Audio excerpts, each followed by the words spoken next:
जिंदगी के उस मोड़ पे मैं बिल्कुल तन्हा हो गई थी। मानो अकेलापन मुझे काटने को दौड़ रहा था। ना कोई सहारा, ना कोई प्यार करने वाला। तब मुलाकात होती है उस शख्स की जिसे देख पहले तो कुछ और ही भावनाएं थी, लेकिन सब कुछ उस वक्त पे जाकर ठहर सा गया। हेलो दोस्तों, मैं आप सबकी पिया फिर से लेकर आई हूँ आप सबके लिए प्यारी सी कहानी। तो चलिए हम शुरू करते हैं आज की ये कहानी। और आप इस कहानी को सुनते वक्त कर लीजिएगा ईयरफोन का उपयोग। इससे ना इस कहानी की ऑडियो आपको पसंद आएगी जब आपके कानों तक पहुँचेगी। तो आज की ये कहानी पिया के साथ चलिए शुरू करते हैं। मैं स्नेहा हूँ। जिंदगी में हर लड़की की तरह मेरे भी हजारों सपने थे। मेरी शादी को हुए अभी 2 साल हुए थे। सुखी प्यारा सा परिवार। मेरे सास ससुर थे, वो कभी कदार हमारे साथ रहने आते। मैं अपने पति के साथ, मेरे पति जहाँ जॉब करते वहाँ रहती। मैं अपने माता पिता की भी इकलौती संतान थी। बचपन से तन्हा रहने की आदत थी, तो पति के ऑफिस जाने के बाद अकेले रहना मेरे लिए कोई बड़ी बात ही नहीं थी।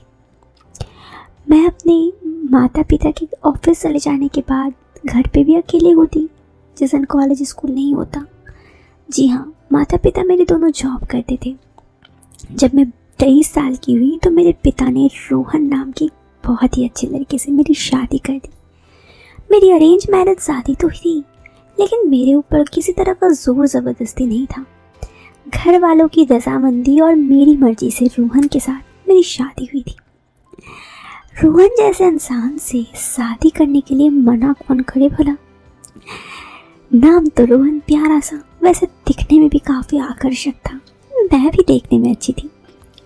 20-22 की उम्र में तो सब दीवाने थे मेरे। नशीली आंखें, गोरा सा मेरा चेहरा, सुनहरे बाल। हाँ, मैंने अपने बालों को हाईलाइट करके रखा था। मेकअप वगैरह करने का भी हल्का शौक था मेरा। रोहन भी मेरी खूबसूरती को देखकर पहली नज़र में फिदा हो गया था। हम दोनों के घर की रजामंदी से मेरी और रोहन की शादी फिक्स हो गई। रोहन एक बड़े अच्छे मल्टीनेशनल कंपनी में जॉब करता था। किसी भी चीज़ की कोई तंगी न थी। फिर शुरू होती है शादी के बाद प्यार भरी वो दिन, जिनके मानो कोई अंत ही ना हो। ऐसी कौन सी लड़की होगी भला जो इन यादों को भूल सकती है। शादी के बाद के प्यार को, अपने पति के साथ बिताए वो दिन को। यूँ तो ऐसा कभी नहीं होता, लेकिन मानो मेरी खुशियों को किसी की नज़र लग गई। शादी के 2 साल बाद मेरे पति एक प्लेन क्लैश में उनकी मौत हो गई। जब मैंने ये बातें सुनी तो मेरे मानो शरीर से रूह निकल गई। लेकिन कहते हैं ना, जिंदगी आगे बढ़ने का नाम है और चलती रहती है। मेरे साथ भी कुछ ऐसा ही हुआ। मेरे सास ससुर ने मेरे माता पिता को किसी भी चीज़ की जिद नहीं की। मेरे माता पिता भी मुझे अपने साथ अपने घर ले आए। अब मेरे सास ससुर दूसरे शहर में रहते, मैं भी दूसरे शहर में। ऐसे में माता पिता के साथ जाना ही मैंने ठीक समझा। उनके साथ रहने लगी। अब मम्मी पापा का भी जॉब था, वो भी कितने ही दिन भला काम को बंद कर सकते थे। ऐसे में वो जॉब पर जाते, उनके रहते तो मैं ठीक रहती, लेकिन जैसे वो चले जाते मैं मानो अकेलापन काटने सा दौड़ता। जिंदगी में ना कोई प्यार, ना प्यार करने वाला। हाँ, माता पिता सब प्यार करते, लेकिन इन सब की प्यार की एक लिमिट थी। वो प्यार जो रोहन ने मुझे दिया था, वो विश्वास, वो किसी और से नहीं मिल सकती थी। ये बात तो मैं समझ चुकी थी। खैर, अब अकेलापन मानो काटने लगता। मैं सिंपल साधारण सफ़ेद साड़ी पहनती। मेरे माता पिता ने कई बार कहा लाइफ में मूव ऑन करो, लेकिन मूव ऑन करना इतना आसान ना था। और यही साड़ी पहनना मुझे दिल को सुकून देता। मुझे लगता कि मैं रोहन की विधवा बनकर ही अपनी सारी ज़िंदगी बिता सकती। मेरे माता पिता की फिर ट्रांसफ़र हो गई मेरे पिताजी की, तो गवर्नमेंट जॉब में जो होते हैं उन्हें पता ही होगा कि जब एक जन का ट्रांसफ़र होता है तो उसी शहर में उनकी वाइफ को भी इजीली ट्रांसफ़र मिल जाता है। मेरे मम्मी को भी ट्रांसफ़र मिल गई। हम लोग एक नए शहर में आए। ये शहर थोड़ा सन्नाटा भरा था, मतलब सिंपल सा। जहाँ पे हम घर लिए थे ना, आसपास किसी से उतनी जान पहचान तो नहीं थी और ना ही कोई था। मुझे अजीब सा लगने लगा था, मैं आप सबको बयान नहीं कर सकती इस तरह। खैर, ऐसे ही दिन बीतने लगे। एक दिन जब मेरे माता पिता घर से निकल गए, मुझे लगा मैं अकेले नहीं रह सकती। मैं भी उन दोनों के निकलने के बाद घर से बाहर मंडराने लगी, इधर उधर अकेलेपन में। और तभी एक सामने 2 रोड छोड़ एक मंदिर दिखा। जैसे ही मैं मंदिर के अंदर गई, पता नहीं क्यों दिल को बड़ा सुकून मिला।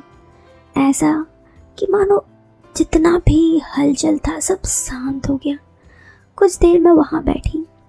ऐसे ही 2 दिन बीत गए। मैंने ये बात अपने माता पिता से छुपाई थी, वो क्या कहेंगे नहीं कहेंगे, इसलिए मैं सिर्फ जब उन दोनों के जाने के बाद ही मंदिर जाती।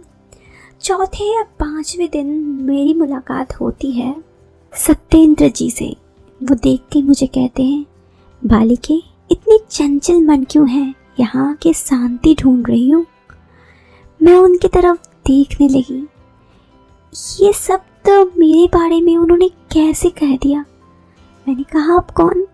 उन्होंने कहा, मैं बस एक साधारण सा संतू, इधर मंदिर से पीछे की तरफ एक कमरे में रहता हूँ।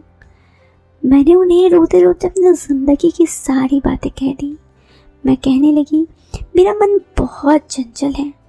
इस पर उन्होंने मुझे कहा, चंचल है क्योंकि तुम्हारे पति तुमसे कुछ कहना चाहते हैं, वो आसपास तुम्हारे मंडराते रहते हैं, इसीलिए तुम्हारा मन चंचल है। उनकी बातें सुन मैं व्याकुल हो गई। मैंने कहा, क्या? वो क्या चाहते हैं और मैं उसे कैसे उन्हें प्रसन्न कर सकती हूँ? उन्होंने कहा कि हाँ, तुमने ज़रूर कर सकती हो, लेकिन इसके लिए तुम्हें थोड़ी सी काम करनी पड़ेगी। मैंने कहा, क्या? बताइए तो। उन्होंने मुझे कहा, हम किसी को मत बताना, हम एक बहुत बड़ी सी और काफ़ी देर चलने वाले एक यज्ञ करेंगे और इसके बाद तुम्हारे पति को मोक्ष की प्राप्ति हो जाएगी। कुछ सामान लाने के लिए मुझे कहा गया और ख़ास कहा गया कि ये सब बातें किसी को ना बताने। उसके बाद क्या था? मैंने कहा, ठीक है। और फिर मैं अपने घर से मेरे माता पिता के जाने के बाद एक दिन मार्केट जाके वो सारे सामान लेने आई। वो मैं पुजारी जी के पास गई। एक उन्हीं के पास पता नहीं क्यों अजीब सुकून सा मिलता, मानो कोई प्यार करने वाला हो। एक अलग सी फीलिंग जो कोई और नहीं समझ सकता। लेकिन इन सब चीज़ों ने मेरी मानो दुनिया ही बदल दी। मैंने जो सोचा वो हुआ नहीं मेरे साथ। आगे कहानी जारी है, जानने के लिए ज़रा सा इंतज़ार कीजिए, नेक्स्ट पार्ट जल्द आएगा। दोस्तों, ये वीडियो पसंद आई तो एक लाइक और चैनल पे पहली बार आए हैं तो सब्सक्राइब कीजिए।